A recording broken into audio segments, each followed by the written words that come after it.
Hello everyone. So today we shall be studying about higher layer parameters in NTN. If you remember last time, and by last time I mean the part 1 of NTN series. So statutory warning, if you have not watched the first part, you should go back and watch the first part. Without that you will be lost in this particular series. I'm sorry I'm kind of late with this particular video. I intend to finish adaptation to NTN in 5G very soon, and it shall be part of 4 or 5 videos. And again, watch the first part before you watch this. So in this one, what we are going to be doing is that we are going to be studying higher layer parameters, basically SIB19 parameters in detail, a little bit more. And if you have watched the previous video, which you should if you haven't, then in that particular case you will find it very easy to follow this one, because you will already have concepts that I had explained in previous one, and you will actually also already know some of the parameters. We had already discussed them in previous video, and we shall be just doing kind of a follow-up. We are kind of compiling, collating that information, the higher layer parameters information, the SIB19 IEs basically, in a single video today. So that is how we are going to be starting. So usually I say that whenever we are studying something, we should understand, we need to understand the objectives behind it. But if you have seen the previous video, you already know the objective of these parameters.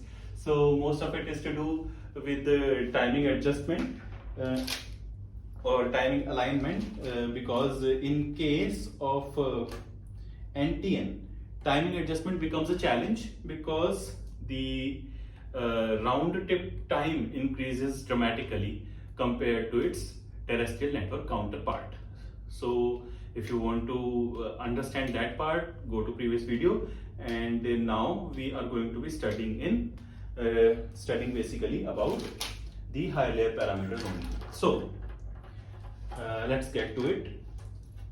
So in this part we shall be studying basically about NTN config, and we shall be dividing that in 4 parts, and we shall be studying them. Okay, so first up is, as I said, we shall be studying NTN config.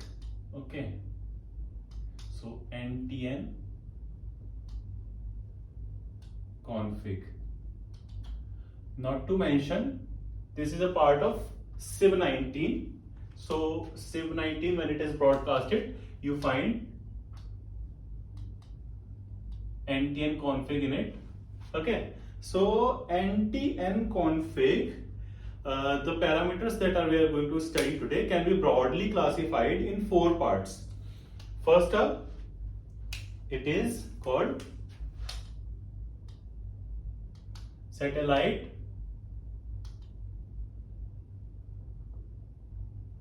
ephemeris info.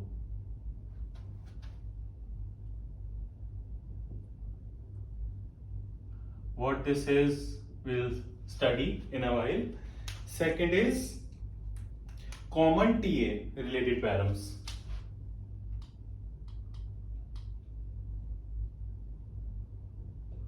Common TA params. So earlier we had spoken about the timing adjustment, how it can be done in basically it can be divided in 2 parts, like a common TA part and a UE specific TA part. UE specific TA part happens at service link, and common TA happens at feeder link between satellite and reference point, UTSRP. All those things we had discussed earlier, those procedures. And we had said that there are some common TA parameters that actually help with common TA part on the feeder link. So this is that. Third is epoch time. This also found a mention in previous tutorial. Epoch time.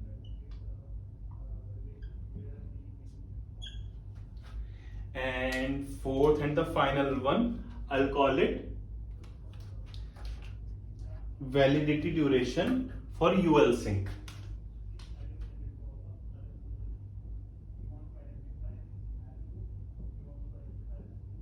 duration for UL sync. Okay, so this is all we are going to be studying. Fine, let's start with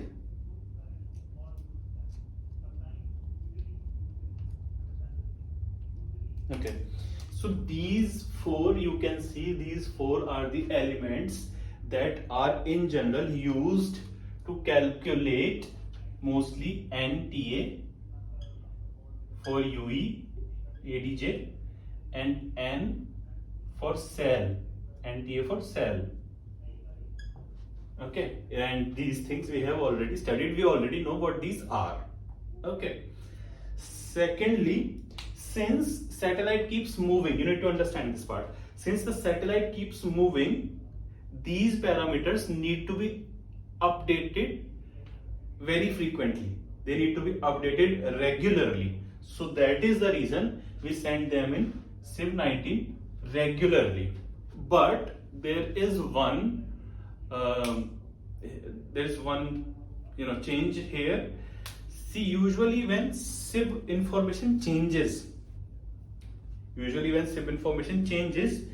then there has to be a SIB notification, SI change notification in general, and the value tag, there is something called value tag in SIB1 that actually changes, that keeps track of which SIB has changed and needs to be reacquired and how many times SI changes have happened. So all these things keep track of change in system information, but that part does not change in case of SIB19 change. The reason behind it is that in case of SIB19, the changes are very regular, very frequent, they happen with more frequency, and that is the reason that if we kept changing, kept sending SI modification, or we kept changing the value tag in SIB1, then it will become a very expensive operation. Okay, in terms of time, in terms of turnaround time, etc., etc. So since we already know that SIB19 is going to be changing very regularly, it's in its DNA basically. So if we already know that, there is no point in changing SIB1 regularly or changing SI change modification for it. For that, we have another implementation that takes care of it, like how frequently it's changed and when does a UE need to acquire it. UE already knows that it needs to acquire it periodically, so we don't need to do a SI change modification. And that part will make it a very expensive operation, so it doesn't happen. Moving on, let's go to first part, satellite ephemeris info. So this goes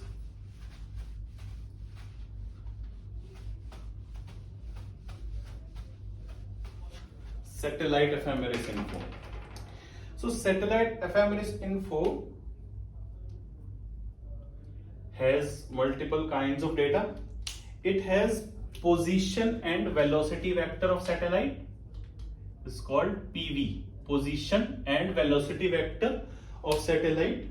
It's about 17 bytes.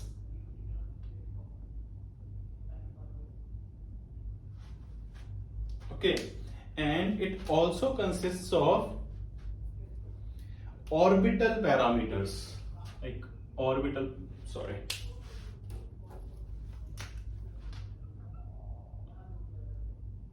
parameters, and it's like 21 bytes.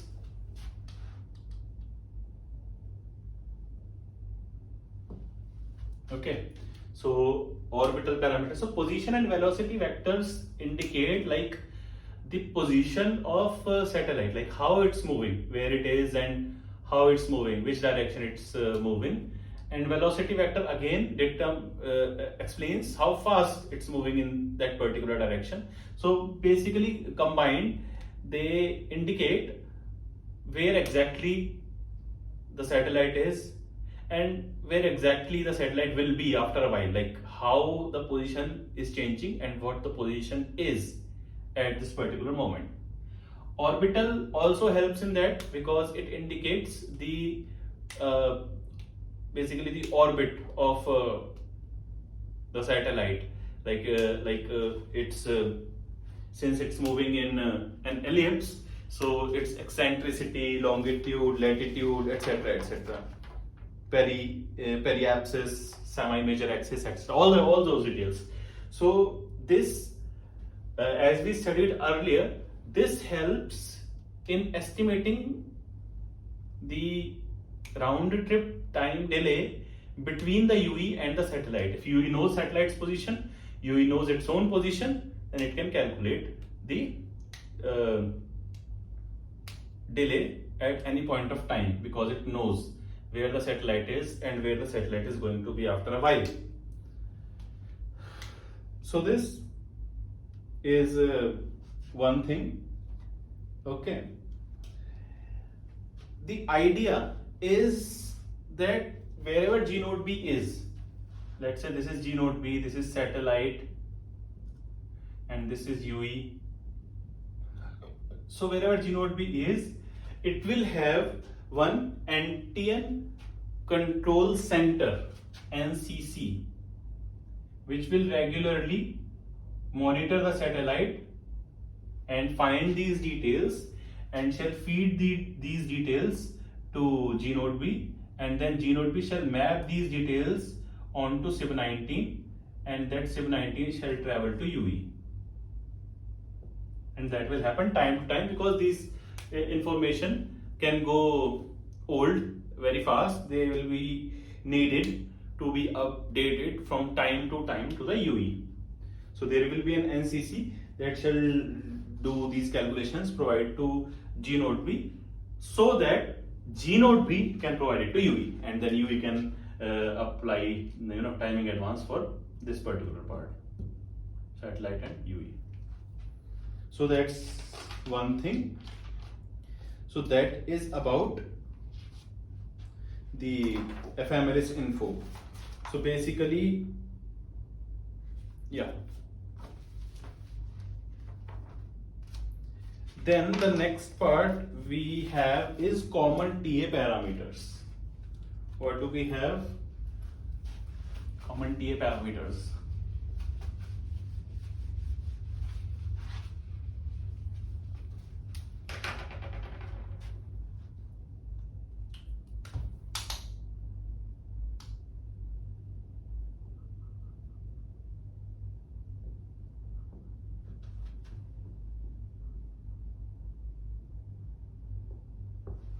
Okay, so in common TA parameters, if you remember correctly, we actually discussed it last time in detail itself.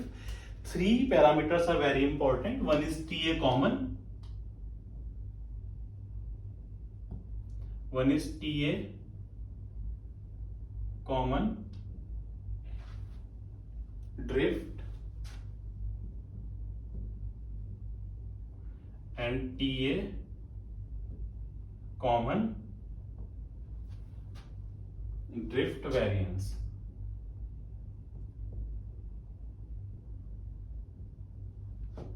These are the three parameters, and they are used to calculate the NTA common ADJ, NTA adjustment common. So basically, this is the common delay that is introduced between satellite and the reference point on feeder link. Okay, so this part is calculated using these. And how do we do that? If you remember, we had discussed one formula last time itself. Okay, also this this information is 26 bits. This is 19 bits, and this is 15 bits. Okay, and if you remember, there was a long formula like delay, common delay, at time t would be TA common divided by 2 plus TA common drift divided by 2 into T minus T epoch and plus TA common drift variance divided by 2 into T minus T epoch square.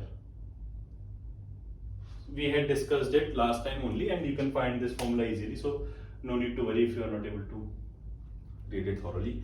I'm a bit lazy today.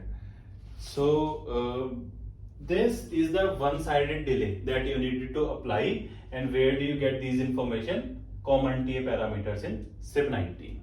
So nothing very special here. You will apply, this is one-sided delay, so you will apply it for DL and you will apply it for UL, and then you will get the total delay, which is NTA ADJ common. Simple as that. But this begs another question: what is T epoch here? What is this thing? So this is the thing that we are going to study next. This is our next parameter, epoch time. Okay. So epoch time is also a part of common TA parameters itself, but it deserves a separate read because it's kind of little bit more complicated than other parameters. Other parameters, as you can see, are straightforward. Okay. So epoch time assistance information. Since epoch time is needed here, let's see what epoch time does. Epoch time serves multiple purposes also. Epoch time also serves a purpose of letting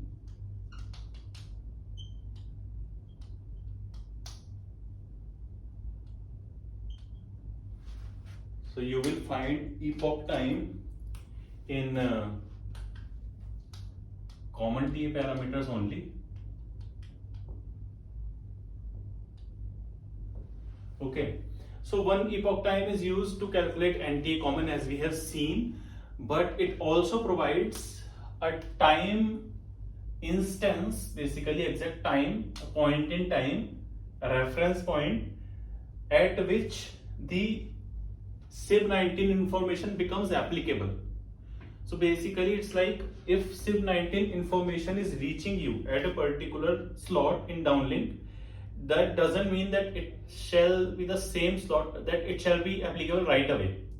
It may be applicable after a while, it may be applicable right away. Okay, so that part needs to be considered, and epoch time actually provides that reference when this satellite ephemeris info and common TA info becomes applicable. So it's like this was downlink and this was uplink timing at UE. Let's say here UE received parameters, the SIB19 parameters, ephemeris and common TA. So it may become applicable somewhere here or here or here. That point when it becomes applicable is known as epoch time reference. Okay, so epoch time becomes very crucial in that manner.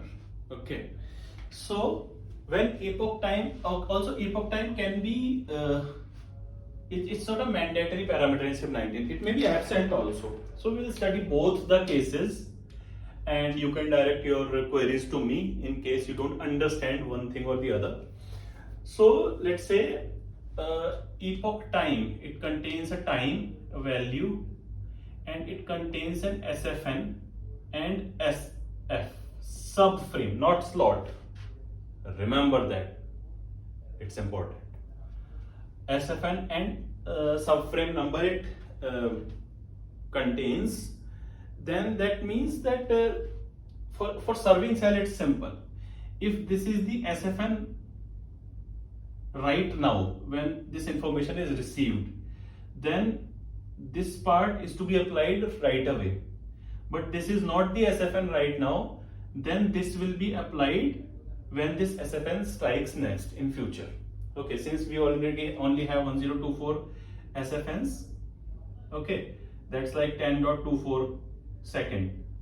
So if let's say we received NTN epoch time in SFN7 we received, but it mentioned SFN15 SF0, so it means when 7, 8, 9, 10, 11, 12, 13, 14, 15, when 15 comes, then we will apply, then we shall use these parameters, common T parameters and FMS. Before that, we will not use these parameters. Okay, and if this was 15 itself, if it came in 15 only and the value was 15 and 0, then we'll apply them right away. Okay, so that's how it works for serving cells. For neighbor cells, again, if it is present in UL with sync part, NTN neighbor cell config is one thing. If it's present, then we shall use that only. If it is not present, then it shall use values that are present in serving cell config. So it will use serving cell config configuration if for neighboring cell it's not present. Anyways, first let's scroll before running. So this is the case when it is mentioned explicitly epoch time. What if it's not present in SIB19? If it is not present, then we shall say, okay, this is my SIB window. While acquiring SIB19, it may have calculated a SIB window, right? SIB windows are always configured through SIB1. So if these are the, let's say, subframes, not slots. These are the subframes. And let's say this was your SI window for SIB19. Then your epoch time reference, if it has not been indicated explicitly, is this the exact end of your SIB19 window, SI window. The exact end of that point is known as your epoch time reference in that case. So that's how it is calculated if epoch time is not present. Now why so much first about epoch time? First thing you have seen, it is used for calculating common TA, but it serves another role also. The epoch time reference, this one, whether indicated explicitly or implicitly, you now know, in both cases you will know a time, a boundary where the epoch time is, from where the epoch time is applicable. This becomes very useful for the fourth thing I had mentioned. We have covered three things already: ephemeris info, common TA parameters, epoch time, and there was one known as validity duration for uplink sync. So in that case it becomes very, very important. I hope till here we are in the clear. If not, just drop me a comment. Okay, so now we are going to be studying fourth part. Fourth part says uplink synchronization validity duration. Oh, that's a mouthful. Uplink synchronization validity duration. Okay, what does that mean is, see, for UE specific TA, UE needs to know satellite ephemeris, okay, and UE needs to know its own position, etc. But satellite ephemeris info is important here. So the ephemeris that we have acquired as UE, it's not going to be valid forever. It's going to be valid for a certain amount of time window. Okay, and that will depend on many things, like there may be an estimation error also at the side of G node B due to orbital prediction by network, and there could be quantization error, something known as quantization error, tolerable transmission timing error. So there are many things.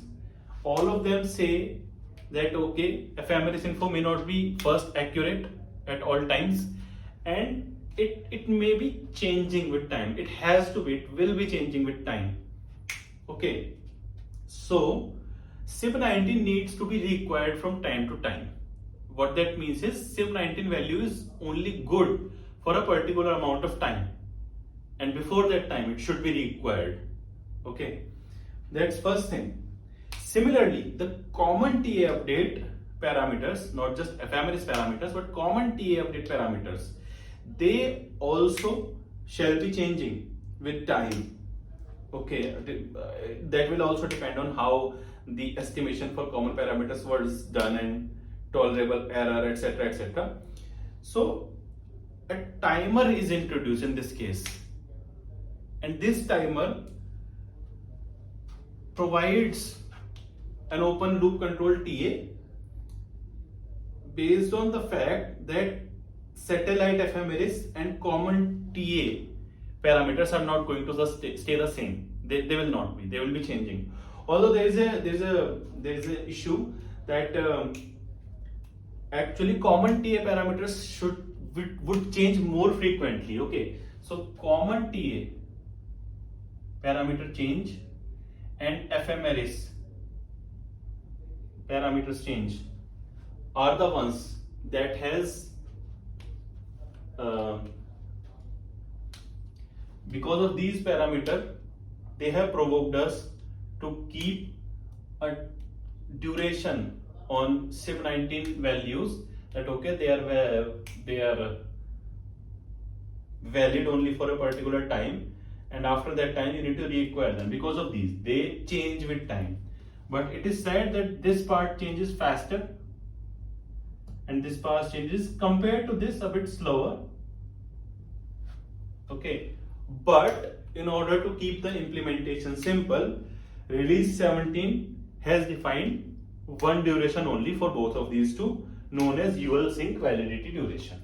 Okay, so the idea is that of course it is a timer, it's a duration configured by network to UE, telling them that okay, this particular UL sync validity duration is valid only for this much amount of time. So it's a set. It could be 5 seconds, 10 seconds, 15 seconds, 20, 25, 30, 35, 40, 45. Maximum value can be 900 milliseconds, 900 seconds actually. Okay, so out of those, one value can be configured, and this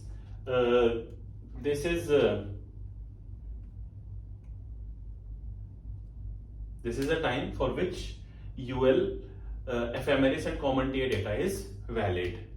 Okay, starting from epoch time reference, the SFN and SF that are provided in epoch time, that's the start of that duration, and duration is provided by this value, UL sync validity duration. Now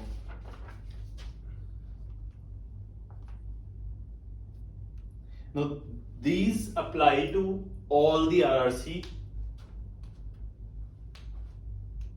modes, basically you can say, whether RRC is in connected mode or idle mode or inactive mode, this duration is fixed. It has nothing to do whether this to be followed in only connected mode or idle mode or anything. It is to be followed everywhere. And there is a timer called T430 timer that is to be started for this particular duration, UL sync validity duration, and it is to be started at the start of epoch time when you have received new configuration, and before the expiry of this, the SIB19 has to be reacquired. If UE fails to do so or network fails to supply so, it is considered as a case of UL sync loss, and before transmitting or receiving anything, in that particular case, UE have to first reacquire SIB19. Okay, so that is one thing UE has to do.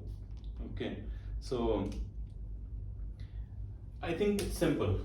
UE receives SIB19. In general, in short, you can say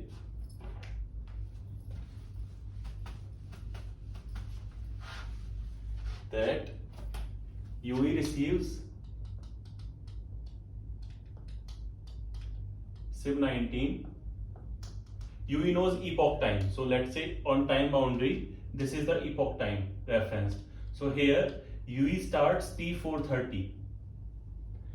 And before T430 expires, T430 is based on UL sync validity duration, again received in SIB19. Before it expires, there should be another SIB19.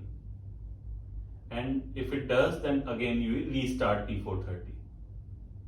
Okay, at the next epoch time.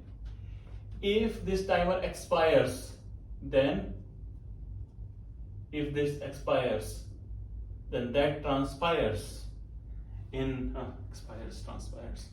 If this timer expires, then that transpires in UL sync loss, and UE has to reacquire SIB19 before doing anything. That's one thing. There is one more topic I want to cover today, and that is timing advance adjustment delay. Till now we have focused solely on timing advance in NTN because that's the biggest challenge in adapting to NTN. So one is timing advance adjustment delay. Be careful. Okay. Timing advance adjustment delay. So in terrestrial network, UL and DL on UE work simultaneously. So this is if DL and this is UL, then there is a very little timing offset, but yeah, a little one. Okay, but they are in sync, almost same slot number is working. So in that case, if DL gets a timing advance, let's say we get a timing advance MAC CE here, we calculate the timing advance. When do we apply it? We apply it at a value known as n plus k plus 1, where k is something that is calculated based on a calculation that is to be done in 4.2 section of 38213. I will not go into detail of that because here we are studying the adaptation of TN to NTN, and this is the part of legacy. If you want to understand this, you can go to my timing advance tutorial of 5G. Okay. So n plus k plus 1, which let's say lies here. So we receive max CE here, we apply here. But now there is a problem when it comes to NTN. So in NTN, if DLN is here, the offsets are quite large. ULN could be here. And n plus k plus 1 would be somewhere here. So when you receive max CE for timing adjustment, you cannot apply it at n plus k plus 1 because n plus k plus 1 has already passed because of this huge offset. So another IE has been introduced in NTN to counter this issue. This IE is known as k offset. So this kind of results, this part is estimated, this difference, and this estimation is known as k offset. And now we have to apply timing advance at n plus k plus 1 plus 2 to the power mu is numerology, into k offset. For 15 kilohertz, this will be 1. So n plus k plus 1 plus simply k offset. Okay. So this change is there in the applicability of timing advance once we have calculated it. Till now, we had only focused on how to calculate timing advance, and this is when we apply it. So nothing much changes from TA to TN, terrestrial networks, to NTN. Just this part gets added. Okay. And this K offset again is a part of it's derived from two things basically. It's known as K offset is known as K cell offset. This is common to all UEs, and minus K UE offset. This is this is different for each UE. Okay, so this is again a part of SIB19. SIB19 and K offset for UE. This is also known as differential offset. This is indicated to each UE separately by using a MAC CE. So networks MAC will indicate to UE's MAC that this is your differential offset or UE offset, K UE offset. And based on that, we shall calculate K offset, and this will change. This is going to become a very important IE, K offset, extremely important in NTN. Probably in our next session itself, because it kind of offsets all the timing relationships in UE, all of them. Okay, like anything that was initially based on K1 or K2, which you have studied, which you may have known from terrestrial networks, all these are now adjusted with K offset also, just like here. So K offset becomes important. For now, just remember that timing adjustment calculation we had done earlier, where it is applied is here in uplink. Okay, so I believe that is it I had prepared for today, and yeah, I understand it was more theoretical today than I generally do, but theory is also needed sometimes. So yeah, this is it, and next time we'll be doing if we are still on NTN, we are going to be still on NTN. Then in next tutorial we shall be studying the timing relationships enhancements in NTN that are needed. And for now, this is it. Yeah, good day everyone.